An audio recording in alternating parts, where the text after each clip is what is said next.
Hey, I'm Ross. And I'm Jonathan.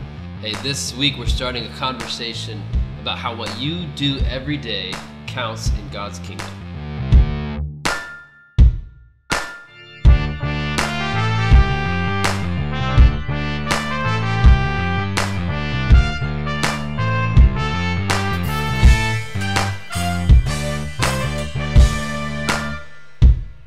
This month, what we're going to be looking at is this idea of how our calling and capacity really impacts our work.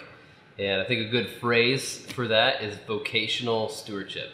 How are you stewarding the calling and capacity that God's given you within your work life? Yeah, and we're in a really great place to have that conversation. There are lots of different places that we could have this conversation because it applies to all different types of work. But we're here at Comfort, which is a restaurant in downtown Evansville. Fairly new, so there's a lot of work that has gone into renovating this building. In fact, there's even some renovation work going on today that we might hear Yes, that's right. while we're doing our podcast. Kind of hear the topic we're kind talking of about. fitting. We're really going to draw you into this topic of work. But in addition to that, every day there are people who work here at this restaurant serving people food.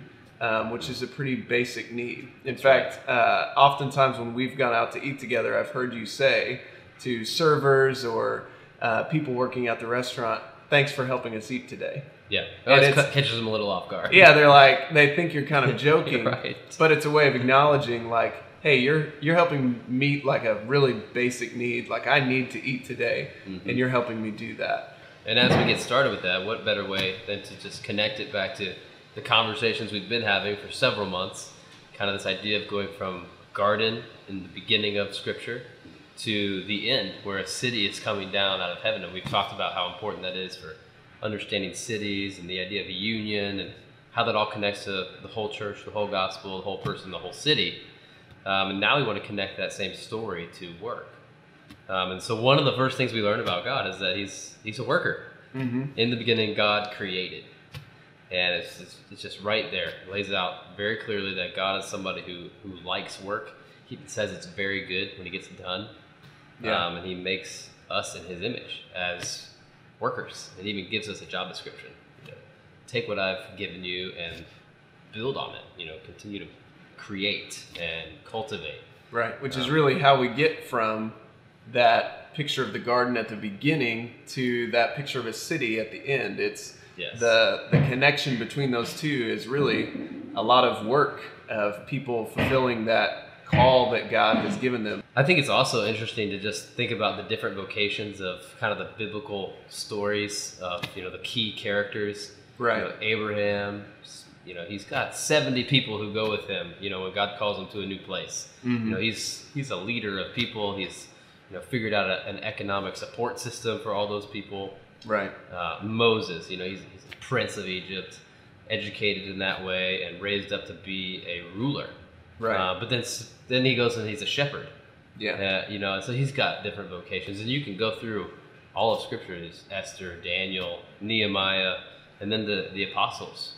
Many of them fishermen, tax collector. And the list goes on. And it's hard to find people who the Bible talks about who are actually sort of just pastors or people who are constantly working on God's work, which we'll talk about later. Yeah, and oftentimes the vocation of a character in Scripture is really important to, their kind of significance and role in Scripture. You have figures like Zerubbabel, who is basically like a construction contractor who's called to oversee the rebuilding of God's temple.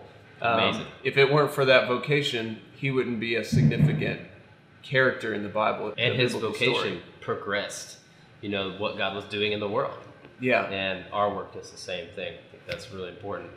We also know that since the beginning of the story in Genesis 3, that work is now toilsome. And it's important to see that work was created before the fall, but now it's affected by that. And it's not that work is now bad. It's just that it's more difficult and less fruitful. And so we wrestle with that in our own work lives on a daily basis. But there's a point in the story where everything is redeemed and restored, and that includes work. and we can participate in that redemption of work as God's people here, and we should. And we also anticipate the day when it's like fully realized the way God intended work to be, when it can be maybe easier and even more fruitful.